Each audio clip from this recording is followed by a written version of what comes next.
Sydney has just finished receiving some facial filler from Dr. Christopher Zoumalan. This was just a final touch for you. How did it go, and how do you feel about it? It went great. It hurt a little bit more than I expected, but beauty is pain. But I'm very happy with my results. Very happy. Well, I can't tell you how happy we are that you're here today and sharing progress with your life.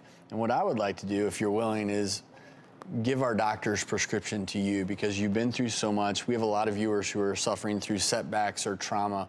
What advice do you have for them? Personally, what helped me was a lot of persistent prayer. So either build on your faith or just continue to search for the light at the end of the tunnel.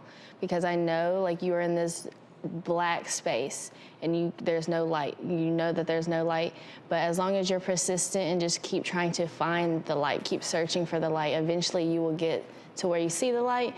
And then, like me, you'll be a year down the road, and then I look at myself in that position and I'm in a place where I never imagined, but I'm so blessed to be. And it was because of my persistence and just keep pushing forward.